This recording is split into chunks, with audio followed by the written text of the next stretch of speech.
Herkese merhaba, sağlıklı, mutlu, bol kazançlı bir gün dilerim. Şimdi değerli metallere hızlıca bir bakalım. Gümüşle başlayacağım. Gümüşte bakın şu son düşüşün 34.86'lardan başlayıp 29.67'lerde sonlanan düşüşün zayıf da olsa bir tepkisini verdik. 31.56'lardan tekrar satışa döndük. Burada şöyle sıkıntılı bir görünüm var. Bakın 18 Kasım pazartesi günü başlayan alımlar bir hafta boyunca şu tepe bölgede oyalandı ve 31.56'yı geçemedi. Bu geçtiğimiz pazartesi günü gelen satışlar ise bu bir haftada alınan bölgeyi tek günde geri vermiş durumda. Dolayısıyla burada hala satıcıların oldukça güçlü olduğunu, alıcıların da zayıf kaldığını söyleyebiliyoruz. O nedenle aşağıda 29.67 hatta bu 26.47'lerden başlayan yükselişin maksimum düzeltme sınırı olan 29.40'ların kırılma ihtimali güçlü görünmekte şu an için. Bu riskin ortadan kalktığını söyleyebilmemiz için yukarıda minimum 31.56, 31.62 düşük zaman dilimlerinde belirlediğimiz bir seviye. Bu seviyelerin kırıldığını görmemiz gerekir. Aksi takdirde destek bölgesinin kırılıp minimum 28-27.68 maksimum ise 26.64-26 bölgesine doğru satışların derinleşme ihtimali var. Bunu da gene uzun süredir anlatıyorum. Bakın bu tarz bir düşüş aslında bir ana trend değildir. 26 dolar korunduğu sürece yatay bant içerisinde bir zikzak hareket takip edeceğimizi düşünüyorum. Dolayısıyla bu tarz bir düşüş sonrasında gene oldukça güçlü alıcıların devreye gireceğini ve tekrar bu 34.80-35 dolarlara doğru bir hareketin gelme ihtimalinin güçlü olacağını düşünüyorum. Bunun için de aslında şu bölgede bir dip tepe analizi yapmamız gerekir. Ancak şu an o analizi yapıp bu videoyu çok uzatmak istemiyorum. Bu tarz bir analiz yaptığımızda bu 26.64-26 doların çok güçlü olduğunu görüyoruz. Burada gümüş yatırımcısı için eğer bu tepe bölgelerde alım yaptıysanız orta vadede, orta uzun vadede kaybedeceğiniz sadece zaman olacaktır. Tekrar gümüşün bu 34-35 dolarlara geldiği,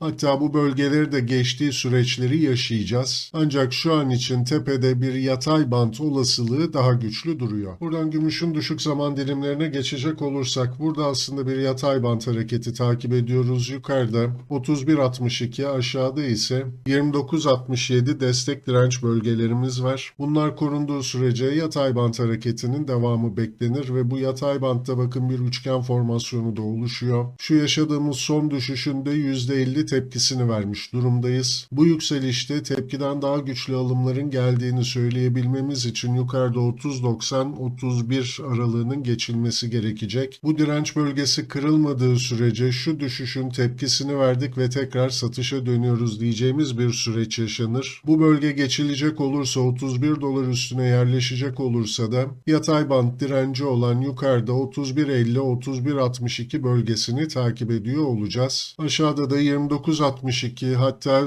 günlük grafiklerde belirlediğimiz 29.40'ların kırılması gümüşte daha geniş bir alanda yatay bandın teyidi anlamına gelecek. Buradan ons altına geçecek olursak ons altında da şu tepki sürecini takip ettik. Yukarıda 2790'lardan başlayan düşüşün oldukça güçlü bir tepkisini verdik. Fakat hep söylüyorum gümüşün katılmadığı yükselişler ne yazık ki geçici oluyor ve sonrasında burada tekrar çok sert satışlar aldık gümüşün de geri çekilmesiyle. Şimdi de bakın bu düşüşün bir tepki alımını, bir sekmesini yaşıyoruz. Ancak yukarıda 2690'ların üstünde kalıcı olmadığı sürece ve o gümüşte bahsettiğimiz 31.62'ler geçilmediği sürece altının da tekrar bu 2500'lere doğru satışlarının derinleşme ihtimali var. Yukarıda 2690 geçilse dahi 2790'larda bir çift tepe riskinin olduğunu da unutmayalım. Buradan altının düşük zaman dilimlerine geçtiğimizde de bakın şu yükseliş sürecinin analizini yapmamız gerekir. Bu yükselişin tam da bakın %61.8'inin geçtiği yani maksimum düzeltme sınırından şu an için altın bir tepki alıyor. Ancak bakın burada da gene bu yükselişin devamı için 2676'nın geçilmesi gerekir. Bunun da hemen üstünde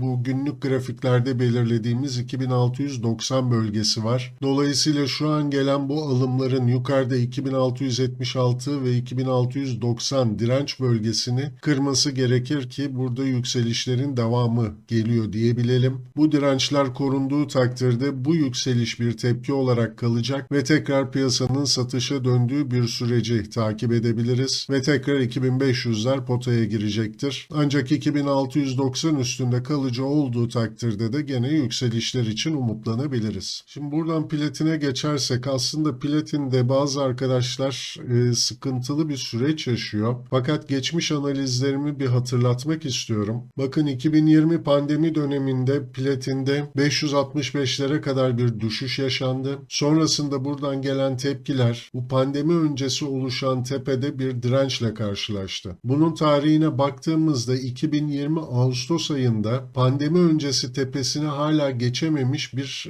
platin takip ediyoruz. Burada gümüşe dönüp bu aralığına baktığımızda ise gümüş 2020 Ağustos ayında bu yükseliş sürecini tamamlamıştı. Yani platin daha hala şu bölgeyi fiyatlarken gümüşte 19 dolar civarlarını fiyatlarken gümüş 30 dolarlara ulaşmıştı. Dolayısıyla burada şunu görüyoruz. Platin altın ve gümüşün gerisinden geliyor. Yaklaşık 5-6 aylık bir süreç daha geriden geliyor. Bunun da aslında arka planında yatan kurumsal yatırımcılar öncelikle altın ve gümüşte alıma geçip yükselişi yaşatıyorlar. O yükseliş tamamlandıktan sonra ve bakın gümüşte şu satış süreci yaşandığında yine platine dönüp baktığımızda şu düşüş sürecini gene yaşıyoruz. Ağustos ayında gümüş yatay bandını fiyatlamaya başladığında platinde de son bir satış dalgası daha geliyor. Sonrasında gümüş yatay bandını korurken platindeki o güçlü alımları görüyoruz ve gümüş 2020 yılında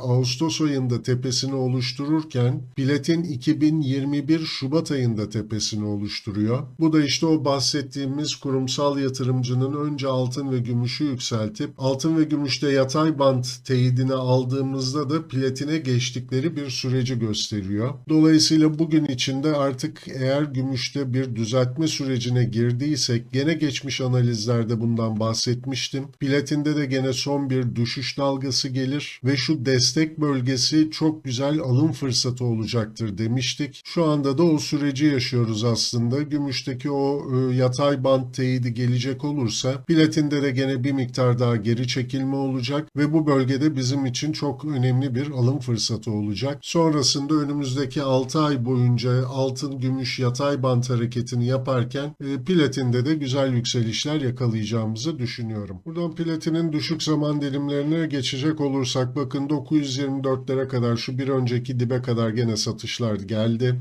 ve burada bakın bir ters çanak formasyonu da oluştu. Burada şöyle bir beklentimiz olur. Şu oluşan çanağı fincan kulp formasyonuna çevirecek mi? Bunu takip edeceğiz. Bunun için de yukarıda 950'lere kadar olan yükselişler fincan kulp formasyonu için gayet normal olacaktır ve tekrar satışa dönme riski olacak. Tabi burada bir başka bakış açısı da bir çift dip ihtimali gene gündemde. Ancak bunun aktif olduğunu söyleyebilmemiz için de yukarıda 975'in geçilmesi gerekiyor. Dolayısıyla buradan olası tepkilerde 950 ve 975 önemli direnç bölgelerimiz olacak. Geçildiği takdirde bu dirençlerin kırılımıyla kademeli alımlar yapılabilir. Ancak aksi takdirde burada bir fincan kulp formasyonu ihtimali olduğunu ve yaklaşık burada bir 50 dolarlık daha düşüş sürecinin gelebileceğini unutmayalım. Önümüzdeki günlerde bu direnç bölgelerini takip ediyor olacağız. Şimdi buradan paladyuma geçecek olursak paladyumda da gene gelen bir soru vardı. 2000 dolar üstüne atar mı? O eski seviyelerine gelir mi diye bir arkadaşımız sormuş.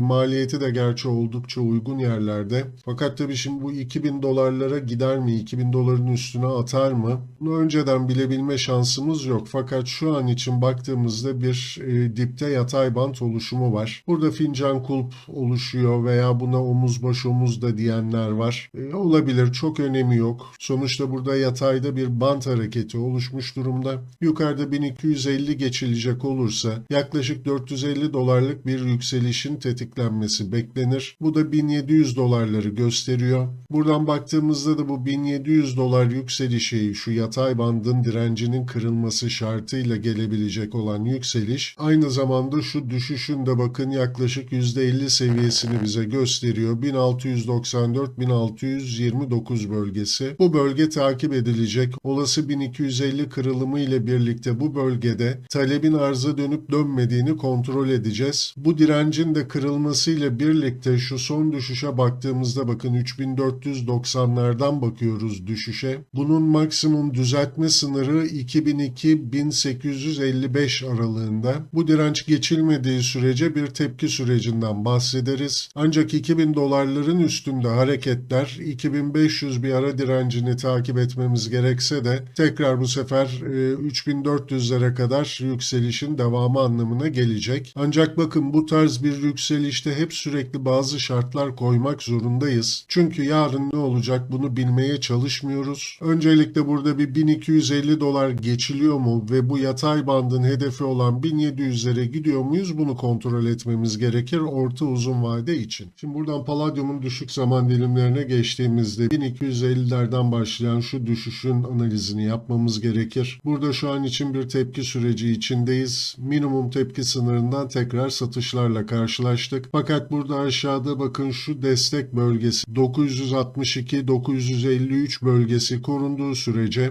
burada tekrar alımların gelebileceğini düşünürüz ve 1250'lerden başlayan düşüşün maksimum tepki sınırına doğru bir hareket beklenir 1120-1106. Tabi bu tür bir yükselişte de şunu gözden kaçırmamamız gerekiyor. Şu düşüşün 3 dalgalık bir tepkisini vermiş olacağız. Onu da şöyle işaretleriz bakın şu A dalgası bu B düzeltmesi ve buradan gelecek alım da bir C dalgasını C yükseliş dalgasını gösterebilir ve bu da gene bakın şu düşüşün maksimum tepkisini verdik ve tekrar satışa dönüyoruz diyeceğimiz bir süreci gösterir. Ancak yukarıda 1120'lerin üstüne attığı takdirde tepkiden daha güçlü alımların geldiğini ve yukarıda 1250'lere doğru yükselişin devam edeceğini bekleyebiliriz. Evet, değerli metallerden de bugünlük bu kadar diyelim. Tekrar görüşmek üzere, hoşça kalın.